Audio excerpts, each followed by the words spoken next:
जय हिंद all my dear students. आज करंट अफेयर में आपका वापस स्वागत है। और मैंने आपसे वादा किया था कि मंडे टू सैटरडे मैं आपके लिए करंट अफेयर लेके आऊँगा, तो डेफिनेटली मैं आपके लिए ये वादा पूरा करूँगा। ठीक है, हम लोग एनडीए डिफेंस एग्ज़ाम बेसिकली जो कि अप्रैल में होने वाला है उसके लिए हम लोग करंट अफेयर सीरीज चला रहे हैं और बेसिकली 6 मंथ्स का करंट अफेयर इसके अंदर आता है। तो एक मोटा मोटा एग्जाम्पल मैं आपके सामने रख देता हूँ। अप्रॉक्सीमेटली 6 मंथ्स मतलब आप मान के चलिए अक्टूबर से लेके आपको मार्च तक के करंट अफेयर जो कि 2024 का एग्जाम दे रहे हैं उनको ये समझना पड़ेगा कि 6 महीने का करंट अफेयर तो बेसिकली आपको करना ही पड़ेगा। आज उसी बेसिस पे हम लोग बहुत ही अच्छे लेवल का करंट अफेयर लाए हैं। मैं पूरा न्यूज़पेपर पढ़ने में अप्रॉक्सीमेटली मुझे 1.5 से 2 घंटा लगता है। आपके लिए न्यूज़ निकालता हूँ मैं और बहुत ज़्यादा एफर्ट लगता है इस चीज़ के लिए। तो बस आपसे यही रिक्वेस्ट है, आपसे जो क्वेश्चन पूछे जा रहे हैं उसका रिप्लाई करिए। अगर ये वीडियो मिनिमम 50 लोग भी देख रहे हैं ना, मुझे संतुष्टि है। मैं लिटरली बोल रहा हूँ आपको। आप अगर 50 लोग भी देख रहे हो ना, उन 50 लोगों का सिलेक्शन वो मैं निश्चित करूंगा करंट अफेयर के द्वारा। ठीक है, तो मेरा यही मानना है आप इसको कंटिन्यूअसली और रिलीजियस वे में फॉलो करिए। जैसे कि आप किसी धर्म को फॉलो करते हैं उसी तरीके से आप करंट अफेयर को फॉलो करिए। डेली रूटीन आपका होना चाहिए कि एक बार रोहित सर का करंट अफेयर मैं देख लूं। ठीक है, तो अगर आपने ये फॉलो किया डेफिनेटली 2024 के अंदर आपका सिलेक्शन निश्चित होगा। ठीक है, और जो बच्चे आफ्टर 10th ये देख रहे हैं, 10th में वो देख रहे हैं, तो उनका बेस क्लियर होगा क्योंकि मैं बहुत सारी चीजें क्या है बेसिक से भी करवाता हूँ। ठीक है, तो आगे बढ़ते हैं। मेरा डिटेल मैं दे देता हूँ। फिर देखिए, मुझे काफ़ी स्टूडेंट ने बोला कि सर आप रोज डिटेल अपना देते हो, हमें पता है। तो मेरा ये मानना है कि जो स्टूडेंट नए जुड़ रहे हैं उनको तो ये सब चीज़ें नहीं पता है ना। तो बेसिकली मैं यही चाहता हूँ कि बच्चे जान पाए कि क्या है क्या नहीं। ठीक है, तो अप्रॉक्सीमेटली मुझे 6 साल का एक्सपीरियंस है, ज्योग्राफी, हिस्ट्री एंड पॉलिटी, और मैंने UPSC, CDS, CAPF, AFCAT, ICGPM, coast guard जैसे एग्जाम क्रैक किए। ठीक है, चलिए। और जो हमारा बैच आ रहा है, अब मैं आपको निश्चित बता देता हूँ जो 12th स्टैंडर्ड में बच्चे हैं उनके लिए, क्योंकि बहुत इंपॉर्टेंट है, बैच का अनाउंसमेंट भी करना है। तो बेसिकली बैच स्टार्ट हो रहा है 29 से। बैच स्टार्ट हो रहा है 29 नवंबर, जो कि वेडनेसडे पड़ रहा है। यहाँ से लेक्चर स्टार्ट हो जाएंगे, यहाँ से लेक्चर स्टार्ट हो जाएंगे जो कि आपके टिल एग्जाम डेट तक चलेंगे। ठीक है, तो हमें बस यही निश्चित करना है कि हम फॉलो करें और प्रॉपर तरीके से फॉलो करें, जिससे क्या होगा हमारा सिलेक्शन हो सकता है। ठीक है, चलो आगे बढ़े। देखिए हम लोग क्या कवर कर रहे हैं लेफ्टिनेंट फाउंडेशन कोर्स के अंदर ऑल रिलेवेंट करंट अफेयर, जो कि मैं कर ही रहा हूँ। और पीडीएफ वगैरह प्लीज मैं आपको फिर बोल रहा हूँ, पीडीएफ के लिए आप लोग टेलीग्राम ग्रुप में ज्वाइन हो जाइए। टेलीग्राम ग्रुप ज्वाइन करो प्लीज। ठीक है, वहां आप सर्च करोगे ओपला डिफेंस। क्या सर्च करोगे? ओपला defence.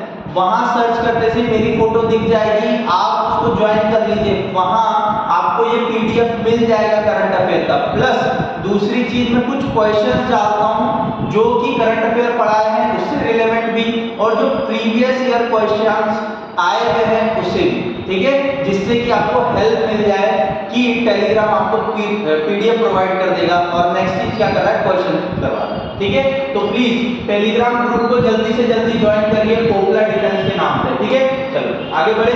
NDA special focus study रहेगा, पर्सनल मेंटरशिप मुझसे लीजिए। हर सब्जेक्ट के लिए अपने अपने टीचर हैं हमारे पास, पर जो आपको डाउट है, बेसिक डाउट है, वो मैं आपको जरूर क्लियर करूंगा। और सिलेबस वाइज हमारे पास बहुत अच्छी फैकल्टी। ठीक है, चलो आज करंट अफेयर स्टार्ट करें। तो सबसे पहले जो करंट अफेयर है बहुत ही अच्छा करंट अफेयर लगा मुझे, और मैं रिलेटिवली मानता हूँ आपको बहुत बेनिफिट भी करेगा नॉलेज के पर्पज से भी। आप इसको घर में टीवी पे लगा के भी इसको सुन सकते हो, देख सकते हो। क्यों? पेरेंट्स भी थोड़ा सा सीख लें, उसमें कौन सी बड़ी बात है, क्योंकि एजुकेशन और लर्निंग कभी भी खत्म नहीं होती। एट द एज ऑफ 90 भी आप सीख सकते हो। ठीक है। चलिए, IFA flies PM Modi on a Tejas aircraft over the Bengaluru for 30 minutes। मतलब बेसिकली यही कहना चाह रहा है कि मोदी जी ने क्या किया है, 30 मिनट फ्लाइट में तेजस जो हमारी फ्लाइट है उसके अंदर बैठ के उन्होंने फ्लाई किया। तो मोदी जी ने क्या फ्लाई किया क्या नहीं हमको उससे मतलब नहीं है, हमको किससे मतलब है कि वो फ्लाइट कौन सी थी और वो फ्लाइट किसने बनाई थी, और ये इंडियन एयरफोर्स की फ्लाइट है क्या कि हमने किसी और से ली है। तो ये टेक्निकलिटी यूपीएससी आपसे पूछेगा, एनडीए में ये क्वेश्चन आपसे पूछेगा, ठीक है। चलो आ जाओ देखते हैं एक एक करके, आराम से देखेंगे, कोई मतलब जल्दीबाजी नहीं। मैन्युफैक्चर किसने किया, हिंदुस्तान एरोनॉटिक लिमिटेड ने, HAL, हिंदुस्तान एरोनॉटिक्स लिमिटेड, ठीक है। तो आपको ये याद रखना है, क्वेश्चन इसी तरीके से पूछा जाएगा कि तेजस जो एयरक्राफ्ट है किसके पास है, इंडियन एयरफोर्स के, वो किसने बनाया, HAL, ठीक है। HAL Tejas is a Indian single engine, मतलब ये इंडिजियसली बना हुआ है मेक इन इंडिया के थ्रू, और दूसरी चीज ये सिंगल इंजन है, डबल इंजन नहीं है, ठीक है। Next, aircraft research and design centre, ARDC, इसका फुल फॉर्म याद रखना है, aircraft research and design centre of Hindustan aeronautic. ये दोनों का कोलैबोरेशन था, ये दोनों का कोलैबोरेशन था। नेक्स्ट, इंडियन एयरफोर्स को ये हवाई जहाज दिए गए हैं और इंडियन नेवी को दिए गए, किस किस को दिए हैं, इंडियन एयरफोर्स को दिए हैं और इंडियन नेवी को दिए। It was a developed from the light combat LAC, इसको क्या बोला जाता है, तेजस LAC। LAC का फुल फॉर्म क्या है, सॉरी हम लोग यहाँ रब करते हैं, LAC नहीं होगा, यहाँ क्या हो जाएगा हमारा,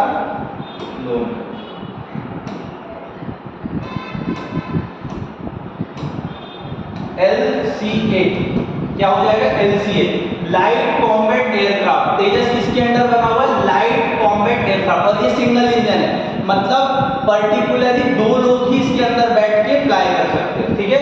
programme which begin in the 1980s के अंदर ये प्रोग्राम स्टार्ट किया था, और रिप्लेस किसको किया है इसमें, इंडिया एजिंग मिराज 21 फाइटर, किसको रिप्लेस किया हुआ है, मिराज 21 फाइटर। जो मिराज है बेसिकली कहां से, रशिया मेड कंपनी से हमने लिया हुआ था, तो हमको अब खुद के फाइटर प्लेन्स बनाने थे, तो क्या बनाने थे, Tejas, but later become part of the general fleet modernization program in 2023 the LCA was officially named as Tejas। Light combat aircraft 2003, मतलब 2001-2003 के बीच में हमने कॉम्बैट को ऐड करते गए, ठीक है। तो आपके लिए जो न्यूज है बहुत इंपॉर्टेंट है, आपको ये जानना है, मिराज 21 रशियन फ्लीट जो कि हमने ली, ऐसी कोई बात नहीं है, बहुत सी कंट्री हमसे भी लेती है, ठीक है। चीजें क्लियर हुई यहाँ तक, और तेजस का फोटो देखना चाहोगे तो ये ऐसा दिखता है तेजस बेसिकली, ठीक है। तो मैंने आपके लिए मीम्स वगैरह भी लेके आता हूँ, फोटोज वगैरह, जिससे कि आपको अंडरस्टैंड करने में आसानी हो। आगे बढ़ो, नेक्स्ट है आयुष्मान भारत स्कीम। ये बहुत इंपॉर्टेंट स्कीम है और इस पर थोड़ा सा अच्छा डिस्कशन करेंगे। जो मेरे स्टूडेंट हैं जो कि मुझसे पढ़ते हैं, हिस्ट्री ज्योग्राफी पॉलिटी वगैरह मुझसे पढ़ते हैं, वो तो बहुत अच्छे से जानते होंगे कि मैं हेल्थ पे बहुत ज़्यादा कंसर्न करता हूँ, हेल्थ और एजुकेशन, ठीक है ना। तो बेसिकली जो हेल्थ है, health is a part of our society. आपको ये मानना ही पड़ेगा, आपके यहाँ कोई भी वोट मांगना है, जब तक आप कंसर्न नहीं जताओगे कि हमें हेल्थ सिस्टम अच्छा चाहिए और हमें एजुकेशन सिस्टम अच्छा चाहिए, जब तक आपका वोट देना व्यर्थ है, ठीक है। जब तक आपका वोट देना व्यर्थ है, जब तक कि हमारे सोसाइटी का हेल्थ सिस्टम और एजुकेशन सही ना हो। तो मोदी जी ने क्या किया है, आयुष्मान भारत स्कीम लॉन्च करी थी बहुत समय पहले, अप्रोक्सीमेटली मैं बताना चाहूंगा ये 2018 के समय में आयुष्मान भारत लॉन्च करी गई थी, और 5 लाख रुपीस तक ये अमाउंट पे करती है ये स्कीम, ठीक है। अब देखते हैं आगे क्या क्या है। सबसे पहले आयुष्मान भारत प्रधानमंत्री जन आरोग्य योजना, जिसे हम क्या बोलते हैं, PM-JAY। क्वेश्चन इसी तरीके से फुलफिल किया जाता है, यूपीएससी जैसा जो टफ एग्जाम होता है एनडीए का, तो उसके अंदर क्या पूछा जाएगा, आयुष्मान भारत स्कीम का फुल फॉर्म क्या है, तो क्या है, आयुष्मान भारत प्रधानमंत्री जन आरोग्य योजना, ठीक है। जिसे हम पीएम जेड बोल सकते हैं, ठीक है। अब इसका एम क्या है, एम भी तो देखना है ना हमें कि इसका एम क्या है। The government of India that aim to provide free access to health insurance coverage for low income earning of the country. मतलब जो गरीब लोग हैं, ठीक है ना, जो भाई 10 लाख 20 लाख रुपए एक्सपेंस नहीं कर सकते, अरे 1 लाख रुपए एक्सपेंस करना भी आज जान पे आता है जिस तरीके से इन्फ्लेशन बढ़ा हुआ है। तो लिटरली गरीब लोग जो कि वेंडर्स होते हैं, हम बोल सकते हैं जो झाड़ू लगा रहे हैं या कोई कुछ ऐसा काम कर रहे हैं जो कि उनकी अर्निंग इतनी है नहीं, बट अगर उनके हेल्थ इंश्योरेंस हो जाता है जो कि वो करवा नहीं सकते कुछ पे करके, तो गवर्नमेंट उनको फ्री एक्सेस करवा रहा है, ठीक है। रफली the bottom 50% of the country qualify for this scheme. मतलब बहुत बड़ी स्कीम है, अप्रोक्सीमेटली 50%, मतलब आप मान के चलो 60 to 70 करोड़ पीपल को ये बेनिफिट करेगा Ayushman Bharat scheme. India government national health policy had been tested, it was launch in September 2008। ये याद रखना है, क्वेश्चन पूछ लेगा। आयुष्मान भारत स्कीम कौन से साल में लॉन्च हुई थी? देखिए अब ये मत सोचना 6 ही महीने का, अरे ये तो मतलब जो स्कीम है ये एवरग्रीन स्कीम है, ये सदाबहार की स्कीम है। तो ये पूछा जा सकता है सेंटेंस बना के कि आयुष्मान भारत स्कीम कौन से साल में रिलीज हुई, तो कौन से साल में हुई? सितंबर 2018। किसके अंडर? ये बहुत इंपॉर्टेंट है, ministry of health and family welfare. किसके अंदर हुई थी? Ministry of health and family welfare. Ministry of labour establish the national health authority of organisation of administration of programme. Administration कौन कर रहा है? National health authority of organisation, ठीक है। समझ में आ गई चीजें? कोई भी डाउट तो कमेंट पिन कर देना, ठीक है। चलो आगे बढ़े, नेक्स्ट आ जाओ। और इसके भी फीचर्स है, वो भी देखो, फीचर्स हमें देखना है, पूरा सीखना है इसको। कोई टॉपिक उठाया ना तो मजा आ जाना चाहिए, ऐसा पढ़ो। जब तक आधा अधूरा ज्ञान लोगे मजा भी नहीं आएगा। दूसरा, feature of PM Jan Arogya Yojana include the following: providing health coverage of 10 crore house hold और 50 करोड़ इंडियंस, ₹5 लाख, ठीक है। समझ लो 5 लाख तक का कोई भी, 5 लाख तक का कोई भी अगर आप क्लेम करोगे जाके हॉस्पिटल में, गवर्नमेंट हॉस्पिटल में बेसिकली, या प्राइवेट हॉस्पिटल जो अथोराइज करती है, तो वहां आप ये बेनिफिट उठा सकते हो। और ये 50 करोड़ पीपल्स मोर उनके लिए इफेक्टिव है, ठीक है। Equivalent to 5.6 lakh 2023 family per year for medical treatment in imparted hospital both public and private. देखिए मैंने पहले ही बोला था, कुछ पब्लिक और कुछ प्राइवेट कोलैबोरेशन है। गवर्नमेंट ने बहुत अच्छी स्कीम लॉन्च करी थी और मुझे बहुत खुशी हुई कि गवर्नमेंट जो है हेल्थ पे काम कर रही है, ठीक है। Offering cashless payment and paperless record keeping, मतलब कैशलेस पेमेंट, ऑनलाइन पेमेंट हो जाएगा, आपका ऑटोमेटिकली उनका ट्रांजैक्शन क्रिएट हो जाएगा, ठीक है। आपको कोई कैश देने की जरूरत नहीं। थ्रू द हॉस्पिटल और doctor office using the certain form and social economic cast sensor 2020, ठीक है। तो ये एलिजिबिलिटी गरीब लोगों के लिए है, मैं ये नहीं बोल रहा कि अमीर लोग नहीं ले सकते, बट देखिए जब आपके पास पैसा है, आप एक्सपेंस कर सकते हो तो बिल्कुल कीजिए। बट जो गरीब लोग हैं, जो कि मैंने आपको बोला है कि 50 to 60 करोड़ गरीब लोग हैं हमारे भाई बहन, तो उनको ये बेनिफिट मिल सके, इस वजह से आयुष्मान जन आरोग्य योजना लेके आए, ठीक है। चलो आगे बढ़े,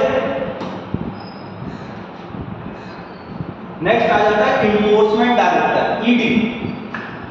ये देखिए पहले तो ये पार्लियामेंट एक्ट से बना हुआ है, दूसरी चीज ये कोई कॉन्स्टिट्यूशन में नहीं है, तीसरी चीज इन्फोर्समेंट डायरेक्टर कहीं भी छापा मार सकता है, जहां उसको लगा कि यह फ्रॉड हो रहा है तो कहीं भी छापा मार दे, ठीक है। तो आइए देखिए इन्फोर्समेंट डायरेक्टरेट, ठीक है, बहुत इंपॉर्टेंट बॉडी है, अगर कोई हल्के में ले रहा है तो बिल्कुल ना ले इसको, ठीक है।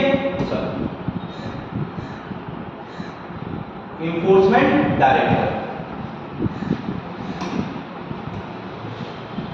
the enforcement director ED is a law enforcement agency of the government of India that is responsible for enforcement economics law and fighting economics crime। जैसे कि रिसेंटली में केसेस आते रहते हैं कि कोई आईएएस ऑफिसर या कोई आईपीएस ऑफिसर घूसखोरी करते हुए, या कोई मिनिस्टर, बहुत सारे मिनिस्टर्स भी है जो क्राइम करते रहते हैं, फ्रॉड करते हैं, पब्लिक का जो टैक्स का पैसा है वो हड़प कर लेते हैं और बताते हैं कि हमने तो इतना खर्चा कर दिया, बट वो लिटरली क्या करते हैं, उसका हाफ ही खर्चा करके अपने जेब में भरते हैं। तो अगर ईडी को पता चल जाए तो डायरेक्ट क्या करेगी, फाइटिंग करेगी, इकोनॉमिक क्राइम के अगेंस्ट केस दर्ज हो जाएगा, ठीक है। और क्या करेगी, छापा मारने का काम करेगी, ठीक है। छापा मारने का काम कौन करेगी, enforcement directorate. It is headed by the director of enforcement who is the IRS officer, जिसे क्या बोला जाता है, इंडियन रेवेन्यू सर्विस। मतलब जब आप UPSC CSE दोगे, मतलब क्या होगा, civil service examination. Civil service examination जब आप दोगे, जो IAS IPS जहां से बनते हैं, वही एग्जाम में एक नोटिफिकेशन और आता है, इंडियन रेवेन्यू सर्विस। तो भविष्य में अगर आपको अच्छा अपॉर्चुनिटी मिले, आपको ये वीडियो से हेल्प मिले, तो जरूर आप UPSC जैसे एग्जाम देना, सिविल सर्विस जैसे, तो आप एक पोस्ट ले सकते हो इंडियन रेवेन्यू सर्विस की। और जब आप इंडियन रेवेन्यू सर्विस में टॉप मोस्ट रैंक पे जाओगे, तो आप क्या बन सकते हो, डायरेक्टर ऑफ द इन्फोर्समेंट, ठीक है। समझ में आया? ऑब्जेक्टिव क्या है, to organise the mandatory with the task of enforcing the provisions of two special financial law, foreign exchange management act 1990, जिसे हम क्या बोलते हैं, फेमा। फेमा किसे बोला जाता है, फॉरेन एक्सचेंज मैनेजमेंट एक्ट को क्या बोला जाता है, FEMA. Preventing a money laundering act 2002, PMLA जिसको बोला जाता है, प्रिवेंटिंग मनी लॉन्ड्रिंग एक्ट 2022, ठीक है। याद रखना ये ज्यादा इंपॉर्टेंट है। क्या ज्यादा इंपॉर्टेंट है, एक तो हेड कौन करता है, इंडियन रेवेन्यू सर्विस से हेड किया जाता है, और दूसरी चीज कि इसका काम क्या है कि फाइनेंशियल मैटर से रिलेटेड कोई भी क्राइम हो रहा हो उसको हैंडल करना, जैसे कि फॉरेन एक्सचेंज मैनेजमेंट एक्ट 1990 जिसे हम फेमा बोलते हैं, और preventing of money laundering act 2002 जिसे हम क्या बोलते हैं, PMLA, ठीक है। अब देख लीजिए इसके अंदर एक चीज और है, इसका हेडक्वार्टर का है, ये थोड़ा सा इंपॉर्टेंट है। 5 रीजनल ऑफिस है, Mumbai, Chennai, Chandigarh, Kolkata and Delhi, headed by the special director enforcement. मतलब कहां मिलेगा इसका रीजनल ऑफिस, मुंबई, चेन्नई, चंडीगढ़, कोलकाता, ये रीजनल ऑफिस है। हेड का है दिल्ली, न्यू दिल्ली, ठीक है। चलो आज थोड़ा सा हम लोग इजराइल के बारे में बात करेंगे, बहुत न्यूज में चल रहा है। 2 मिनट देखते हैं, टारगेट फॉर लैंडिंग ATM, हां ठीक है। चलो देखिए इजराइल जो न्यूज में चल रहा है, हमास और इजराइल को लेके, जो हमारे एग्जाम के इंपॉर्टेंट है, ठीक है, जो हमारे एग्जाम के इंपॉर्टेंट है वो हमें ज्यादा चीजें करनी है। हमें ये नहीं देखना है कौन सा मिलिटेंट ग्रुप उस पर अटैक कर रहा है, इजराइल किस पे अटैक कर रहा है, कौन उसके पीछे उसको सपोर्ट कर रहा है, क्या कर रहा है। इंटरनेशनल में आप मत जाइए, आपको उससे कोई मतलब नहीं। आप फोकस करिए NDA के एग्जाम पे, UPSC के एग्जाम पे। जब सिविल सर्विस दोगे, मेंस लिखना है वो अलग बात है, उसमें हम बहुत अच्छे से चर्चा करेंगे, ठीक है। पहले आप आ जाइए, ये इजराइल का मैप है, ठीक है। इजराइल ये है, उसके बाद ये गाजा स्ट्रिप रही, ये इजिप्ट रहा, ये जॉर्डन रहा, ये सीरिया रहा, ये गोलन हाइट रहा, ये लेबनान रहा, ठीक है, और ये मेडिटेरियन सी। अब आप 2017-18 के पेपर उठा के देख लीजिएगा, किसके, UPSC NDA के। पूछा गया मेडिटेरियन सी से कौन सी कंट्री क्या करती है, कोस्टल एरिया साझा करती है, ठीक है। तो देख लो, इजराइल बॉर्डर किस से करता है, इजिप्ट से करता है, जॉर्डन से करता है, लेबनान से करता है और सीरिया से करता है, ठीक है। आपको ये याद रखना पड़ेगा कि पहला तो क्वेश्चन क्या बना, मेडिटेरियन सी से कौन सी कंट्री डायरेक्टली जुड़ी हुई है, तो हम क्या बोल सकते हैं, इजराइल जुड़ा हुआ है और लेबनान जुड़ा हुआ है, ठीक है। उसके बाद फिलिस्तीन territory of the West Bank and the Gaza Strip share the maritime border with the Cyprus. अब ये भी याद रखना है, फिलिस्तीन और वेस्ट बैंक और गाजा स्ट्रिप किससे मैरीटाइम बॉर्डर शेयर करती है, साइप्रस, ठीक है। The state occupied 22,700 kilometer square. This is about 2/3 size of the Belgium slide than the New Jersey. ठीक है, तो ये स्क्वायर मीटर है, ज्यादा इंपॉर्टेंट है। मुद्दा क्या है आपको याद रखना है कि मेडिटेरियन सी से कौन सी कंट्री शेयर करती है बॉर्डर, और दूसरी चीज इजराइल से कौन कौन कंट्री करती है। फिर एक बार रिकॉल करते हैं, इजिप्ट, जॉर्डन, लेबनान, सीरिया और पैलेस्टीन टेरिटरी किस से करता है, वेस्ट बैंक, गाजा स्ट्रिप और किससे, साइप्रस से करता है, ठीक है। यहां तक चीजें क्लियर हुई, यहां तक समझ में आया, कोई दिक्कत कोई परेशानी बिल्कुल कमेंट कर सकते, ठीक है। चलो आगे बढ़े,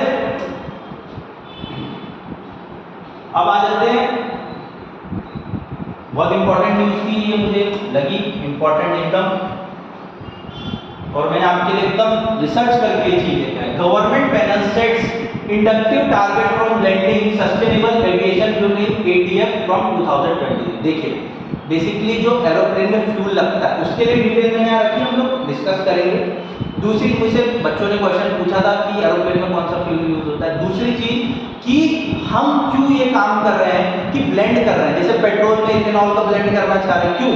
बिकॉज ऑफ ये सब चीजों से एनवायरनमेंट को इम्पैक्ट पड़ रहा है। जब क्रूड ऑयल वगैरह या जिस तरीके की ऑयल हम यूज कर रहे हैं जिसके अंदर फ्लाइट के अंदर, तो हमने ये पाया गया पॉल्यूशन बहुत हो रहा है। तो इस वजह से क्या कर रहा है गवर्नमेंट पहले इंडिकेट कर रहा है ब्लेंडिंग करेंगे हम सस्टेनेबल एविएशन फ्यूल 2020 से, मतलब आने वाला है अप्रोक्सीमेटली 3 साल के अंदर। The national biofuel coordination committee, जिसे क्या बोलते हैं NBCC, has set the initial indicator target blending of sustainable aviation fuel, जिसे हम क्या बोलते हैं साफ सस्टेनेबल एविएशन फ्यूल, जिसे हम क्या बोलेंगे साफ aviation turbine fuel ATF, potentially setting the ball rolling for the introduce kerosene और द जेट फ्यूल। क्या करने वाले? केरोसिन यूज करने वाले हैं तो जेट फ्यूल यूज करने वाले। अब हम देख लेते हैं कि कौन सा ऑयल यूज होता है। Jet fuel is used in the aeroplane that come with the jet engine. Jet fuel use होता है जेट इंजन के लिए, टर्बोप्रोपस and turbine engine. The two types of jet fuel are available. कौन कौन सा होता है? A1 और A2। बस ये याद रखना। किस तरीके का पेट्रोल या हम बोल सकते हैं पेट्रोलियम यूज होता है? जेट A1 और जेट A। तो जेट A1 कौन यूज करता है? देखिए USA यूज करता है जेट A, ठीक है, USA यूज करता है जेट A और बाकी कंट्री क्या यूज करती है? जेट A1, ठीक है। यहां तक चीजें समझ में आई कि USA यूज करता है जेट A तरीके का पेट्रोल और बाकी कंट्री क्या यूज करती है? Jet A1 compulsory branding maintain in the, ठीक है। समझ में आई चीजें? क्लियर हुई? Any doubt? And comment. आगे नीचे अब थोड़ा सा हम पॉलिटी की तरफ जाते हैं। हाई कोर्ट सुप्रीम कोर्ट हमेशा न्यूज में रहते हैं।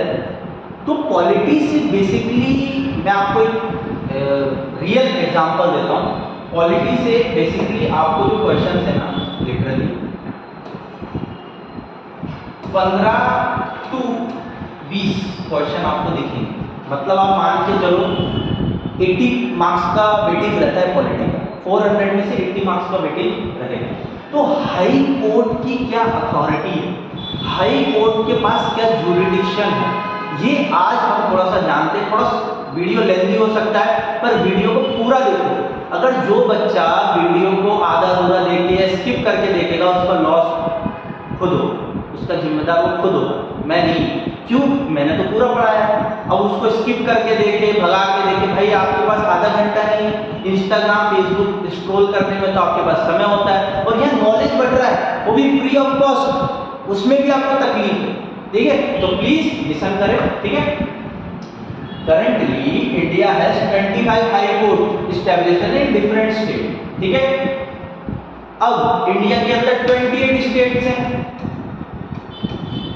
और हाई कोर्ट कितने? 25। तो अब मुझे बात बताओ ये 3 जो मतलब स्टेट है, ऐसे कौन से स्टेट है जो कॉमन हाई कोर्ट से बिलोंग करते हैं? ये आपका होमवर्क है, ठीक है। आप मुझे कमेंट में पिन करोगे कि ऐसे कौन से हाई कोर्ट है जो कि 2 से ज्यादा जुडिक्शन कंज्यूम करते हैं, ठीक है। चलो इट वाज 1858, मतलब ब्रिटिश टाइम पीरियड की बात हो रही है। The recommendation of the law commission, उस समय ब्रिटिश पार्लियामेंट में लॉ कमीशन पास किया गया था, हाई कोर्ट एक्ट 1861। जब हम पॉलिटी पढ़ेंगे ना बेटा तो उस समय जानेंगे कि हाई कोर्ट कैसे एस्टेब्लिशमेंट हुआ इंडिया के अंदर। ये बेसिक है थोड़ा सा, तो आप थोड़ा अभी समझिए, आगे हम फ्यूचर में पॉलिटी करेंगे ना बिल्कुल श्योर से जानेंगे। High Court Act 1861, which suggests that establishment of High Court in the Supreme Court in their presidency। मतलब क्या बात करी गई थी? हाई कोर्ट और सुप्रीम कोर्ट की बात कही थी एस्टेब्लिशमेंट। तो उस टाइम पीरियड में 1861 पीरियड में सबसे पहला हाई कोर्ट बना था मद्रास हाई कोर्ट। अब आज देख लेते हैं सबसे पहले कहाँ बना था? कलकत्ता बना, मद्रास बना, बॉम्बे बना। The charter of the high court of Calcutta was ordered in May 1862 and the Madras and the Bombay were ordered to 1862, ठीक है। मतलब सबसे पहले कलकत्ता बना, उसके बाद क्या बना? Madras and Bombay. They were making the Calcutta high court is the first high court, ठीक है। तो क्या है? Calcutta high court. ठीक है, कलकत्ता हाई कोर्ट इंडिया का सबसे पहला हाई कोर्ट था। फिर रिकॉल कर रहा हूं, कलकत्ता हाई कोर्ट इंडिया का सबसे पहला हाई कोर्ट था। उसके बाद कौन सा बना था? मद्रास और बॉम्बे। ठीक है, यहां तक चीजें समझ में आई। आगे देखो,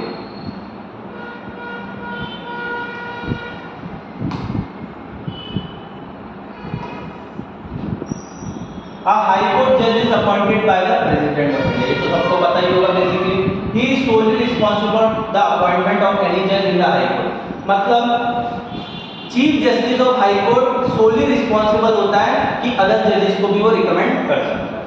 However, he may consult the governor of the state, मतलब उसको गवर्नर से कंसल्ट भी करना पड़ता है किसी जज को नियुक्त करने के लिए। The acting chief justice of India and the chief justice of India at particular state high court, मतलब वहाँ चीफ जस्टिस ऑफ इंडिया और हेड ऑफ जजेस भी होते हैं, जिसे हम क्या बोलते हैं? Acting chief justice of India. Certain rules and eligibility criteria were set for the appointment of the judge in high court and later after independence as per article 214। ठीक है, 214 आर्टिकल 214 ये याद रखना। हाई कोर्ट के बारे में बात करता है कि हाई कोर्ट 214 से लेके 218 तक में ये 2-3 आर्टिकल्स हैं, 4-5 आर्टिकल है। उसके अंदर क्या है? जुडिक्शन दिया हुआ है, हाई कोर्ट किस तरीके से वर्क करेगा, हाई कोर्ट का कैसे एस्टैब्लिशमेंट होगा, किस तरीके से जजेस नियुक्त किए जाएंगे। तो अंडर आर्टिकल 24 के अंदर बताया गया कि अपॉइंटमेंट ऑफ द जजेस हाई कोर्ट की कैसे करी जाएगी अंडर आर्टिकल 21। आपसे क्वेश्चन ये पूछा जाएगा, जब आप पेपर देखोगे तो आपको पता चलेगा आर्टिकल 24 किससे रिलेटेड है, पूछा गया है। ठीक है, चलो। Of the Indian Constitution it was declared that every Indian state must have their own high court। ठीक है, तो ये बोला गया है हर एक स्टेट के पास एक हाई कोर्ट होना चाहिए। मैंने पहले भी क्वेश्चन पूछा है, 25 हाई कोर्ट है, 25 हाई कोर्ट है और 28 स्टेट है। तो ऐसे कौन से स्टेट है जो कि एक हाई कोर्ट के अंदर आते हैं? मतलब 2-3 स्टेट ऐसे होंगे जो एक ही हाई कोर्ट के अंदर आते हैं। तो प्लीज सर्च करके कमेंट में लिखिएगा। ठीक है, चलो आगे बढ़े। और ये आज का क्वेश्चन क्या है? एमएसएमई का फुल फॉर्म बताना है। ठीक है, एमएसएमई का फुल फॉर्म बताना है, सार्क का फुल फॉर्म बताना है और हेमवती रिवर कौन से स्टेट में फ्लो करती है इसको आपको कमेंट डाउन करना है। आपको फिर मैं चीज बता देता हूँ, जितना जल्दी हो सके हमारे टेलीग्राम ग्रुप पे ज्वाइन हो जाइए। ओपला डिफेंस ये हमारा टेलीग्राम ग्रुप है, डाउनलोड करिए टेलीग्राम और ओपला सर्च कर लीजिए, ज्वाइन कर लीजिए। पीडीएफ वहीं मिलेगी, क्वेश्चंस वहीं मिलेंगे। ठीक है, आगे बढ़े। होम फिनिक्स लर्निंग एकेडमी ओपला न्यू बैच लॉन्च कर चुका है, मैंने डेट भी बता दी है। 29 नवंबर 29 नवंबर स्टार्ट हो जाएगा batch. As soon as possible, limited seat है, ज्वाइन कर। ठीक है, ठीक है, मुझसे पढ़ना है तो जल्दी आ जाओ। एड्रेस बता दिया है, लोकमान्य तिलक हॉस्पिटल निगड़ी पुणे। हमारी सब ब्रांचेस भी है जैसे साने चौक वगैरह में भी है, तो प्लीज विजिट करो, कॉन्टैक्ट नंबर है। और thank you for this watching. और आपको बेनिफिट लग रहा है तो प्लीज कमेंट डाउन करिए। ठीक है, और लाइक एंड शेयर तो आपको करना ही है। आप सबका धन्यवाद।